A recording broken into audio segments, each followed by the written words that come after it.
to discuss the emerging facets, the constitution and the modus operandi of the civil society activism. We are having among us today Professor T.K. Oman, a doyen of Indian sociology. Professor T.K. Oman, I welcome you in this discussion. Thank you.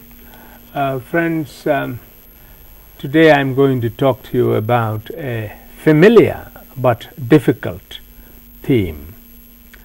Civil society is in wide currency as a term, not only in social science, but also in everyday conversation in contemporary societies. Yet, it cannot be asserted that the term has acquired the required level of clarity. Why is it so? For one thing, the notion of civil society is of a recent origin, that is, it originated only in the 18th century. Alexis de Tocqueville, a French social scientist, too conceptualized civil society as the theater of private interest and economic activity, but he distinguished it from political society, in which he included activities undertaken by political parties, local self-governments, religious groups, moral crusades, literary and scientific societies, the press, professional and commercial organizations, clubs and associations, etc., etc. But taking into account the contemporary developments, it is more appropriate to designate Tocqueville's political society as civil society. Why is it so?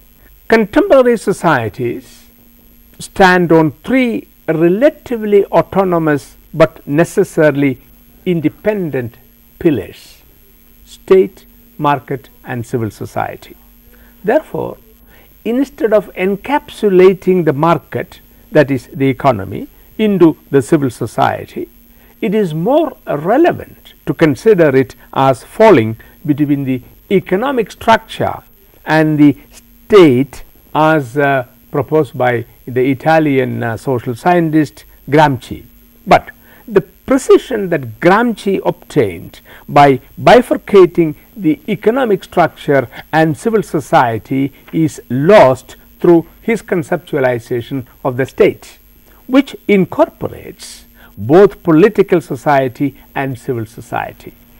In Gramsci's rendition, political society is the arena of coercion and domination, and civil society is that of consent and direction. But the incorporation of civil society into the state robs the latter of its legal autonomy and the former of its real purpose, namely functioning as a countervailing power to the state as and when it is required. John Keynes' perspective accords well with this, and let me quote a small sentence from him. Without a secure and independent civil society, autonomous public spheres, goals such as freedom and equality, participatory planning and community decision making will be nothing but empty slogans. But without the protective, redistributive and conflict mediating functions of the state, struggles to transform civil society will become ghettoized, divided and stagnant, or will spawn their own new forms of inequality and unfreedom, unquote. But it is necessary to bring in the third dimension, namely economy or market, to inform contemporary societies with the required completion, because as I already told you, there are three pillars on which contemporary societies stand: the state, civil society and the market. What I am suggesting is that for an adequate understanding of civil society, the discussion on the conceptual triology of state, market and civil society is an imperative need because of their intricate interrelationship. Limitations of time prevent me from undertaking this task, but it is absolutely necessary to characterize the three entities in terms of their contents. The state encapsulates parliamentary institutions, courts, government, bureaucracies and defense forces. The market refers to the arena of production, exchange and consumption of goods and services. Civil society consists of political parties, voluntary associations, the media and the wide varieties of non-government organizations, NGOs. Each of these entities operate in reciprocity while retaining their autonomy. It is necessary to dispel a widely held naive notion about civil society at this juncture, namely that it is always and necessarily positive in its orientation. This is a simplistic view. Just as the state may be democratic or authoritarian, or the market can be competitive or monopolistic, the civil society will invariably consist of both negative and positive or democratic and authoritarian elements. The position that negative and authoritarian elements should be exorcised from society is a laudable one, but freedom of expression and association cannot be denied to any collectivity in a democratic society. What is available to men, secularists, Brahmins, bourgeoisie or nationalists cannot be denied to women, believers, Dalits, the proletariat or even religious fundamentalists. However, one can insist that all social groups should pursue their goals through legitimate and peaceful means. This is the fundamental requirement of civil society in an open democratic society. Another crucial clarification needs to be made about civil society at this point. In the conventional understanding, the acknowledged hero of civil society was the individual. However, all individuals were not entitled to the freedom of civil society, be it ownership of property or exercise of franchise. In fact, only the property owning males were given the entitlements in the beginning, although these privileges were gradually extended to everybody irrespective of gender, caste, religion, race, language, tribe and other identities. But if individuals are denied equality precisely because they belong to particular groups, these groups as groups should be recognized as inhabitants of civil society. The point I am trying to make is not only individuals, but groups are also a part of civil society. Now, such steps, that is making groups or recognizing groups as an important element in civil society, may not be required in all societies. For example, if a society is only stratified based on gender, age, class, rural urban differences and the like, by extending individual based equality to all, a firm foundation for the crystallization of civil society can be laid. But if a society is heterogeneous, consisting of different races, religions, castes, language and the like, the principle of equality of opportunity in itself will not lead to the formation of a robust civil society.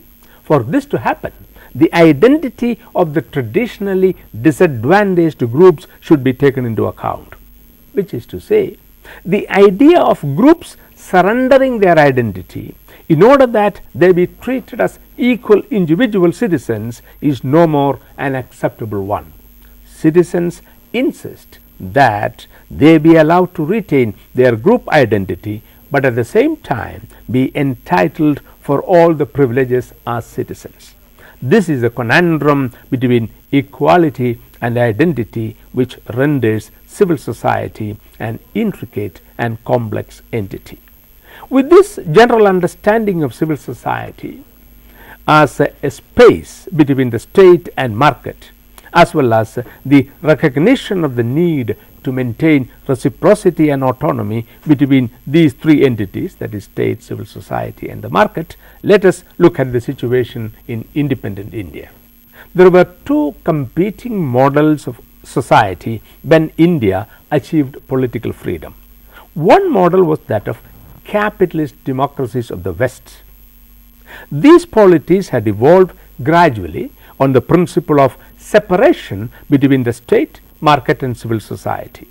The underlying assumption of this separation were the following. First, the state is a coercive agent and is motivated by power.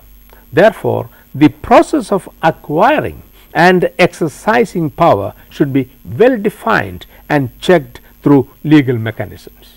Second, economic activity is motivated by material incentives and is to be regulated by the market mechanism in terms of free exchange of goods and services.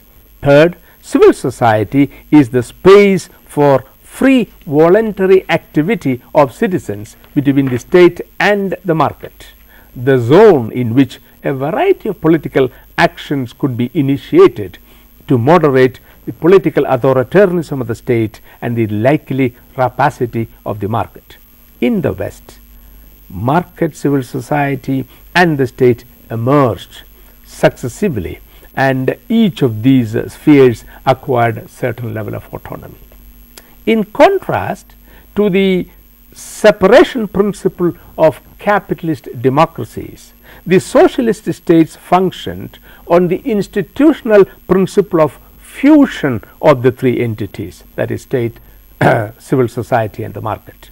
The party state monopolized all powers and regulated the market and civil society. From the command economy of the socialist state, the market disappeared and the civil society was absorbed by the states.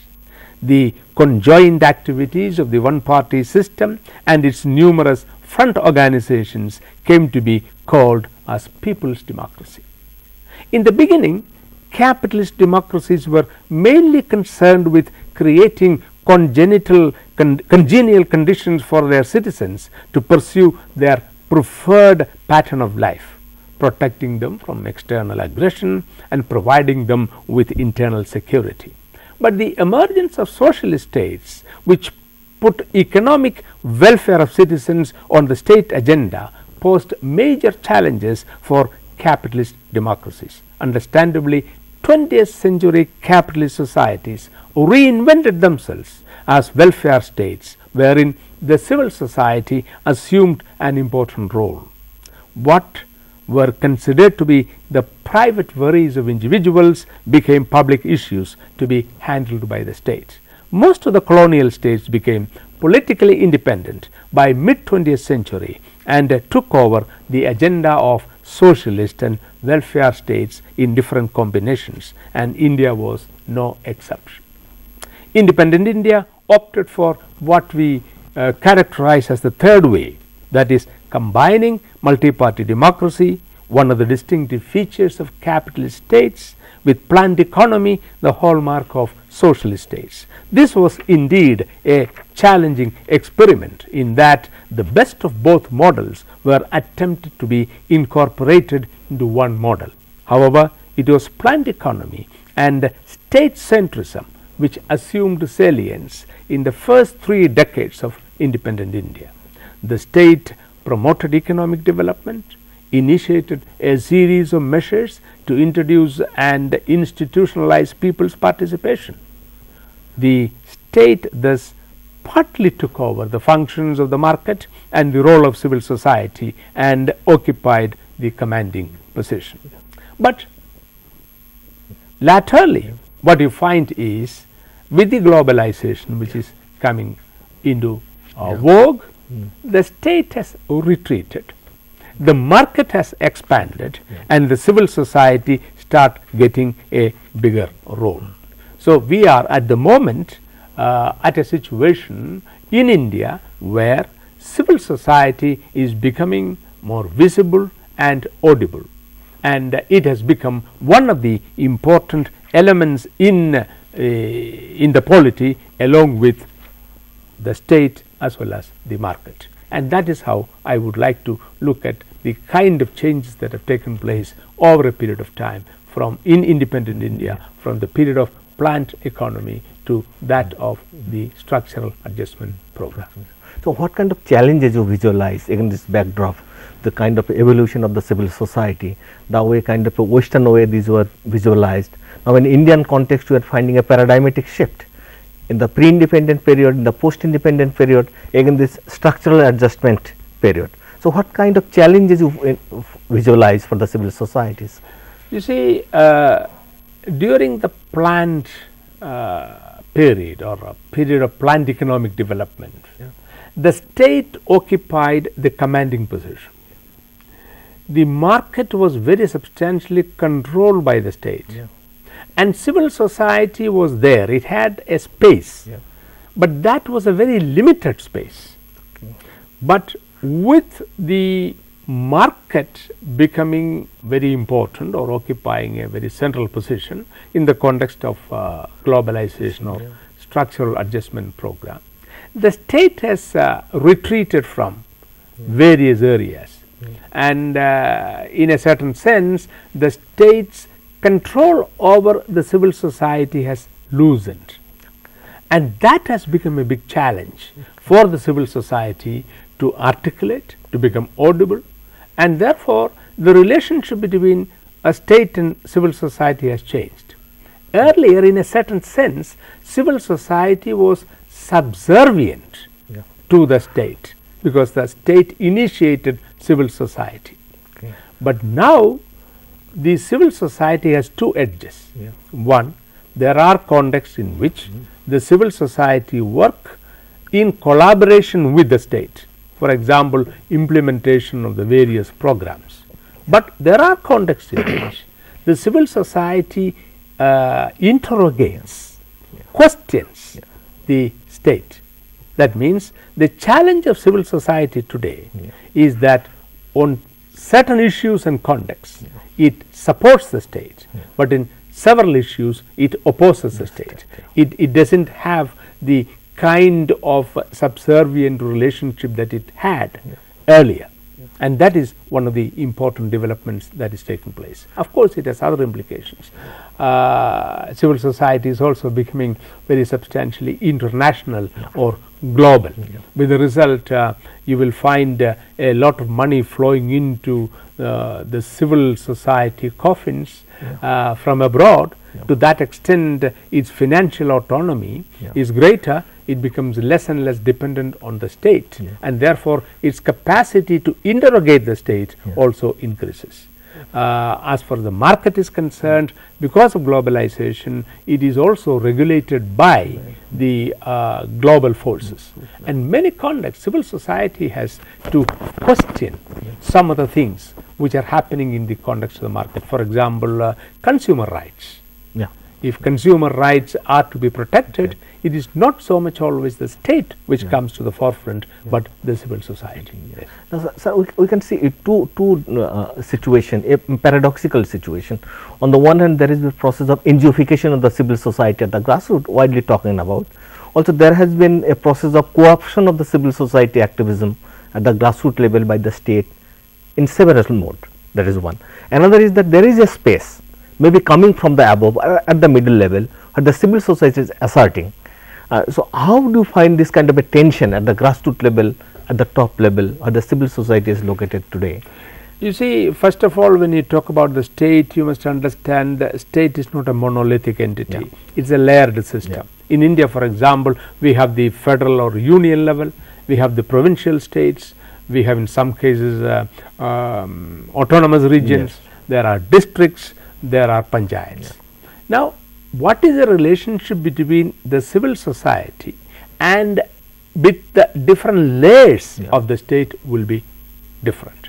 Maybe at one layer the civil society may have in a given context a very friendly relationship, but at another layer it may have a hostile relationship. For example, at the policy level a lot of civil society inputs comes, but at the implementation level there is a gap between the promise and the practice. At that level there may be tension between civil society and that particular level of the or layer of the state which is expected to implement it.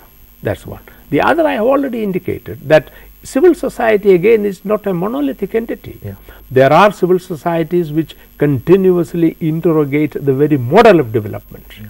For example, some of them would argue that what we have in India is not sustainable development but destructive development.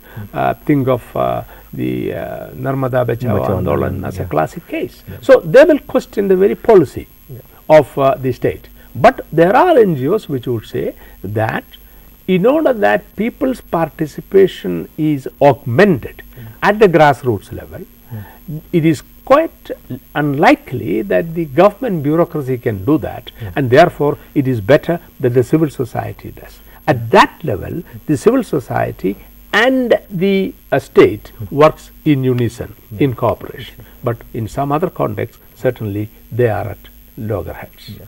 So, now that we are standing in the threshold of a knowledge economy, the big knowledge economy we are going up, and we visualize that educational institution will play a big role to create that kind of a manpower for this knowledge society and knowledge economy. Now, how to visualize the role of the educational institution society, what kind of control or the tilt towards the state or tilt towards the market you are getting from the educational institution.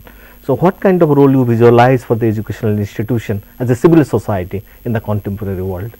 You see, in almost all countries in the world, including the crass capitalist countries, the state has made very great investment in order to develop knowledge. Application of knowledge is a different matter. I am not talking about it. I mean, look at the scientific laboratories. It is the state, the entire West, which has invested in the development of this. There are always some exceptions, some private foundations. So, when it comes to the production, the creation of a knowledge society, the central role of production of knowledge will have to lie with the state. But when it comes to the application of knowledge, how exactly this knowledge is taken out to the people and how it is put to use for the welfare of the people, then of course I find civil society has a big role to play. I do not even think that market will really invest enough adequately for the production of knowledge. They will certainly reap the benefit of the knowledge which is produced, but they do not want to invest, and that is a great dilemma that we have to face, because the state is asked to withdraw, the market is coming full bloom as it were, and the civil society is alive and kicking, but there are certain functions which cannot be transferred from the state to the civil society or market. Production of knowledge, I believe, is a central function of the state. How do you visualize the role of the media? Do you like to consider media as a civil society organization? Of course it is. Or if state owned media, we talk about the part of the state. The private media, we talk about the civil society organ. I mean, this tension, how to... You see, here again, there was a time, as I have indicated earlier, the civil society was very substantially controlled by the state. Think of Doordarshan, for example, in this country. It was government controlled, but today we have several channels. So, even the government sponsored channels will have to be extremely careful in conducting their affairs, because there are other alternate channels which will challenge. But the Indian press has always been independent of the government largely, although it has been argued that the Indian press was very much in the hands of capitalists. But even as it is, there is one can say without great difficulty that the independence of the press has always been maintained. Similarly, the independence of the electronic media is increasingly evident. So, the press and the media will have to be considered as an important dimension of civil society, but standing apart both from the state and the market, even when it is sponsored or financed by the state, because if that is not happening, the credibility of the media will be lost. Yeah. I go back to your earlier conceptualization of the civil society. Well, you are referring to Gramsci, the way Gramsci talked about civil society, a space where the contestation against the hegemony of the state is constructed and it is reflected. Do you still visualize that civil society can create or use that space to contest the hegemony of the state in the wake of globalization, structural adjustment program, this Washington consensus, all those varieties of institutional arrangement? It should be possible, and that is why I said right in the beginning, a good society, although I haven't used the term then, today is conceptualized as a society which stands on 3 pillars. And each of these have some amount of autonomy, but at the same time they also have reciprocity. So, autonomy and reciprocity between these 3 pillars that we are talking about makes a society a good society, and therefore you can't think in terms of what has happened once upon a time in the so-called socialist or totalitarian societies. The problem with the Gramscian understanding was that the state, Gramsci's state has actually absorbed the civil society, and therefore there was nobody to interrogate in his rendition of things, the state. The market was not very much a part of that those days, but today market also is in a way contesting the state autonomy indirectly, if not directly. So, the ideal state would be a situation in which autonomy and reciprocity between these 3 pillars are institutionalized and recognized and respected. It is more of a persuasive rather than coercive. Maybe that is the way. Coercive, see, look, coercive apparatuses are necessary, but not always. Wherever consent is possible, accepted, we must go by that. In other words, the ideal state would be a state in which non-violence prevails and pervades. But there may be contexts in which individuals and groups may be doing things which are not socially healthy. In such a situation, if coercion is needed in adequate measure, in control measure, the state will have to use it. Okay, thank you, Professor Oman, for coming over here and giving a very lucid and simplified description of the civil society, its constitution, functioning, its transition and possible role in the contemporary world in the age of civilization. Thank you very much. Thank you, sir. Thank you.